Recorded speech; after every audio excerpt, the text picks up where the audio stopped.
Bien, amigos televidentes, tal y como les habíamos prometido, tenemos con nosotros a Miguel, al economista Miguel Collado Di Franco. Él es el director de investigaciones del Centro Regional de Estrategias Económicas Sostenibles, el CRES. Y por supuesto vamos a hablar un poco de pues la situación económica actual, sobre todo los primeros 100 días del gobierno del presidente Luis Abinader, y agradezco de corazón, aún en la distancia, que pues Miguel Collado haya aceptado esta invitación. Saludos, Miguel, espero que todo marche bien de salud, sobre todo siempre insisto en este tema, en medio de una pandemia mundial, lo más importante para la humanidad, claro, si es pandemia es mundial, lo más importante es el tema de la salud. Sí, muy bien. Un placer de verdad estar contigo en el día de hoy. Muchas gracias por la invitación, Héctor, de verdad que sí. ¿Cómo no? Miguel, un poco quisiéramos ver desde el punto de la CRES, no, del CRES, ¿cómo han visto pues el manejo, sobre todo económico, dentro de estas circunstancias que recibió el gobierno del presidente Luis Abinader en sus primeros 100 días? ¿Qué es lo más destacable que ustedes encuentran? Y sobre todo, bueno, pues quizás qué ha faltado, si hay algunas cosas que se debió hacer y no se ha hecho. Sí, fíjate, hay que hablar de ciertos avances institucionales que tú me dirás, bueno, estamos hablando de lo económico, pero impactan también, obviamente, en lo económico, en la percepción del clima de inversión. Y no quiero dejar de mencionar la, el grado de independencia que se le ha dado al Ministerio Público, el hecho de nombrar personas también no pertenecientes a partidos en compras y contrataciones, lo cual es algo positivo. Y destaco estos dos puntos en la parte institucional, Sí. que de verdad que inciden también, son positivos y inciden en el clima general de inversiones del país, el mismo manejo del gobierno, la misma seguridad jurídica en ese sentido. Ahora bien, si de verdad ha sido un reto, si hubiese sido un reto para cualquier gobierno que asumiera el mando dentro de esta situación en la que nos encontramos.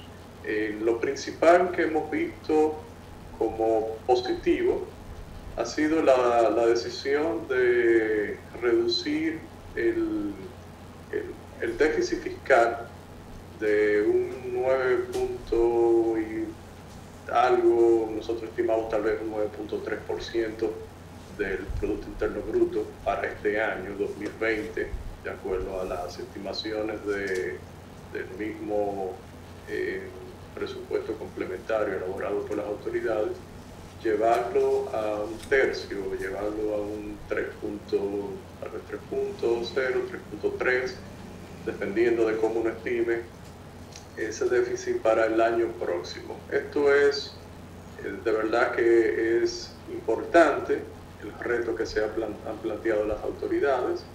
En este sentido hay una reducción del gasto en relación a este año. Sí, hay que decir que ese presupuesto depende en gran medida de ventas de activos del Estado, por más de 87.000 millones que están incluidos en ese presupuesto. Eso es todavía un reto que obviamente tendría que cumplirse el año que viene. Y en la parte positiva vemos el hecho de anunciar obras de infraestructura con alianzas público-privadas, con fideicomiso, una modalidad que nosotros desde el CRES entendemos que es prudente, necesaria en cualquier situación, pero sobre todo en esta en la que los recursos son más limitados. En ese sentido se han anunciado varias obras de infraestructura, las cuales vemos positivas que se hagan con la participación privada siempre y cuando obviamente se tomen las medidas, los contratos pertinentes para que el riesgo caiga verdaderamente sobre quien debe de caer en este tipo de alianzas, que son los privados. Ese es un beneficio para el Estado en cualquier circunstancia, o mejor dicho, cualquier tipo de proyecto que se haga con estas modalidades. Ahora bien, sí, pero perdón Miguel, porque siempre la aprehensión es que en un tipo de APP, y que tradicionalmente puede haber entonces lo que se tiene siempre la incertidumbre es si se socializan las pérdidas, pero se privatizan las utilidades, es decir, si bueno, cuando perdemos pierde el gobierno y cuando se gana pues el sector privado, y ahí entonces el esquema es que tendría un poco que estar bien definido. Sí, a eso me refería. Gracias por la aclaración cuando decía de los riesgos. Los riesgos deben recaer sobre el privado. Los riesgos en este sentido, obviamente, estarían dados en condiciones, bueno, si hay pérdidas, como dice, deben ser asumidas por privados. No deben ser contratos con garantías estatales, de ninguna forma de que sea un costo adicional en el caso de que exista alguna eventualidad para el Estado, porque precisamente de eso se trata, de traspasar los riesgos, traspasar las inversiones al privado. Es buena la aclaración. En ese sentido, es totalmente necesario, y que si hay en la mente de las personas cualquier tipo de contrato que en el pasado se haya hecho, que no haya sido beneficioso, bueno, pues se aclare que no va a ser va a ser bajo condiciones totalmente diferentes. Eso es un punto muy importante. ¿Cómo no? Bueno, y las proyecciones que se tienen, sobre todo también el gobierno ha planteado que quizás un poco el programa Quédate en casa se podría mantener, quizás el gobierno proyecta por lo menos el primer trimestre del año, pero los demás programas se han contemplado desmontarlos, el programa FASE, el programa PATI, etcétera.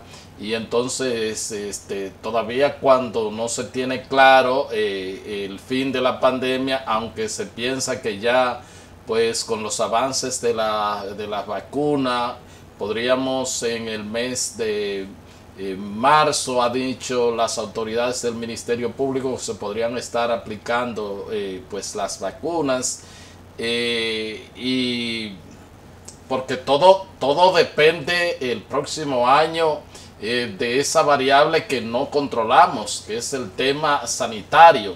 Entonces, sobre todo, y hay muchas empresas, todavía hay una gran cantidad, miles de empleados que no han podido ser absorbidos nuevamente, ser reintegrados a sus puestos de trabajo por la situación y con la eliminación de estos programas. ¿Cómo ven ustedes esta situación?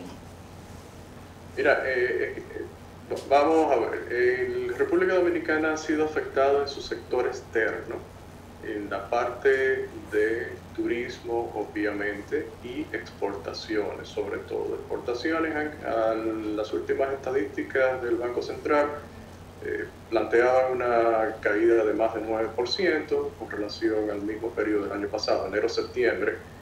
Y ahora vemos las últimas cifras que tenemos de llegada de turistas, muestran una llegada de turistas hasta octubre, enero-octubre, inferior al mismo periodo del año pasado, el 68%. Entonces, podríamos tener la vacuna el año próximo, podríamos tener la vacuna aquí, pero todo dependerá, cuando digo esto es porque todo dependerá de lo que pase en el resto del mundo. Fíjate que teníamos mucho optimismo ahora para esta temporada alta de recuperación del sector turismo desde el punto de vista local, de la oferta, desde el punto de vista de acciones para hacer más atractivo el destino para los viajeros. Sin embargo, estamos viendo que hay restricciones en diferentes países de Europa para viajes, para movilidad de sus ciudadanos, de sus habitantes. Vamos a suponer que el año que viene empezamos a recuperarnos, pero la recuperación no la vamos a tener en el 2021 a los niveles del 2019 todavía. Podríamos esto tenerlo en el 2022, o sea que decir, estoy poniendo en contexto y va a ser un año todavía difícil el 2021. Con relación entonces a lo que me preguntas de la eliminación de este tipo de asistencias, lo que nosotros hubiésemos deseado de verdad que es lo necesario, es que aprovechando los primeros 100 días, y ahí bueno, vamos a Trump, un elemento que entiendo faltó mencionar, si hubiesen implementado una serie de reformas estructurales para hacer más competitiva la economía. Y reformas empezando por la parte fiscal, como por ejemplo una ley de responsabilidad fiscal, una reforma al código tributario que lo simplifique y lo haga menos oneroso para eliminar los incentivos que hay actualmente a la evasión, a la elusión y a la informalidad. Un tema que entendemos que va a incrementarse con esta situación que estamos atravesando de la pandemia. Entonces, lo ideal hubiese sido mantener esos programas de asistencia, pero con una serie de reformas, empezando por esas dos, para ordenar las finanzas y mandar una señal a los inversionistas de que hay un plan de recuperación de la senda de sostenibilidad de las finanzas públicas de República Dominicana. Pero otras reformas para hacer mejor el clima de negocio, más productivo, y esos empleos que se han perdido, irlos recuperando.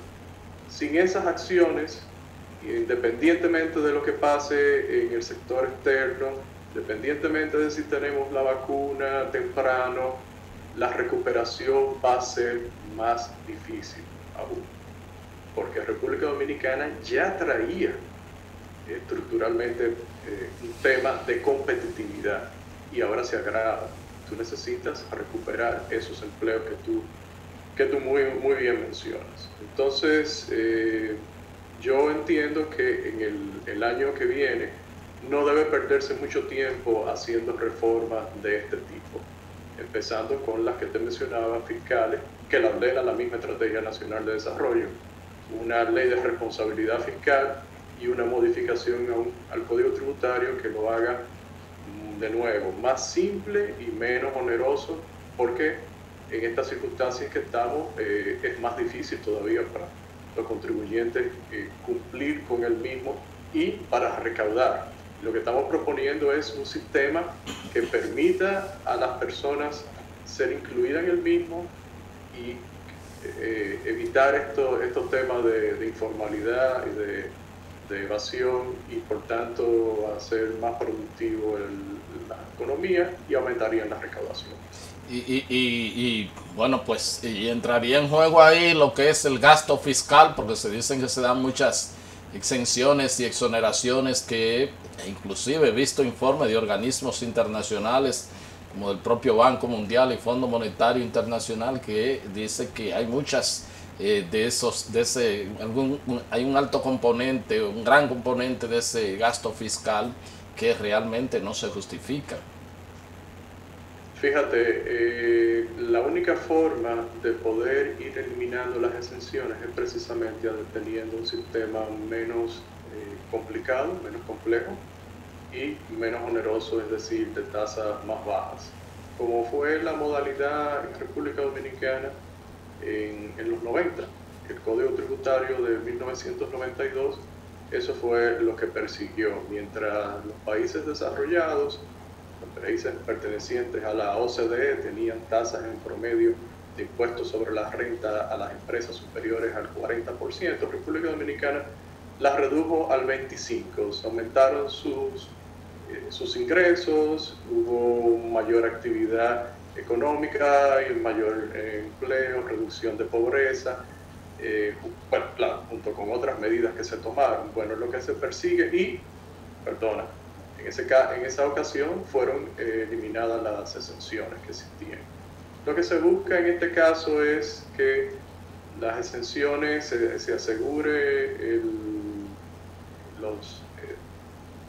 la seguridad jurídica, en el sentido de que por lo menos quien tiene algún tipo de beneficio no lo pierda, pero no se otorguen, no se sigan otorgando más exenciones como se hace actualmente, y pueda por tanto limpiarse el sistema tributario. Es la única forma de tu poder hacerlo. Mientras sigamos complicando el sistema, introduciendo más figuras impositivas, aumentando las existentes, los procedimientos, no podremos simplificarlo de la forma que República Dominicana se lo merece, para ser más, digamos que distribuir mejor la carga tributaria. ¿Cómo no? No te veo o no lo veo a ustedes tan optimistas en cuanto a la recuperación, porque creo que apenas esta semana que recién acaba de concluir, vi al Banco Central una nota, un informe, donde se proyecta para el 21, el próximo año, un crecimiento de un 6% de su Producto Interno Bruto. Eso implica que inclusive ya retoma ese vigoroso crecimiento por encima del potencial de la economía, lo que implica que entonces ustedes no lo ven tan claro así, que pudiésemos estar en esos niveles. Fíjate, lo importante es tener en cuenta cuál es la caída, primero, obviamente, cuál es la caída de este año 2020. Nosotros entendemos que sería superior al 8%, es nuestra apreciación. Entonces, cuando tú tienes una caída tan grande, sí, las perspectivas de crecimiento son más fáciles, en el sentido de que con cualquier soplo positivo a la economía puede crecer. Tal vez el 6% sea un poquito optimista, digamos que llegamos a un 4% de crecimiento, pero aún así el problema, Héctor, es que después que tú has tenido una caída tan considerable como la actual, aunque crezcas, recuperar el nivel de la economía previo a la pandemia no se va a lograr el año próximo. Ese sería el planteamiento, independientemente de la tasa de crecimiento, que sí, de nuevo, después de una caída como la que vamos a tener, desafortunadamente sí se pueden lograr tasas de crecimiento, claro que sí. Lo que tenemos que tener bien claro es que, independientemente de la vacuna, necesitamos reformas estructurales en República Dominicana para acelerar la recuperación. ¿Cómo no?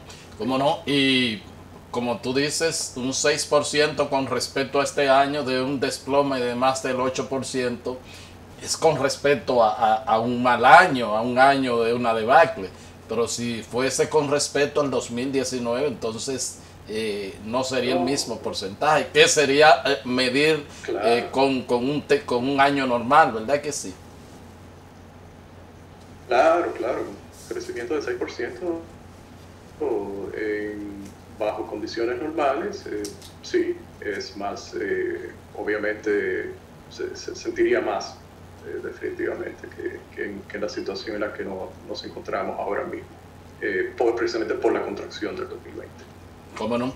Pues vamos a solicitar el permiso del economista Miguel Collado Di Franco. Él es el director de investigaciones del Centro Regional de Estrategias Económicas Sostenibles, el CRES. Vamos a un corte y ya regresamos con la parte complementaria de esta entrevista.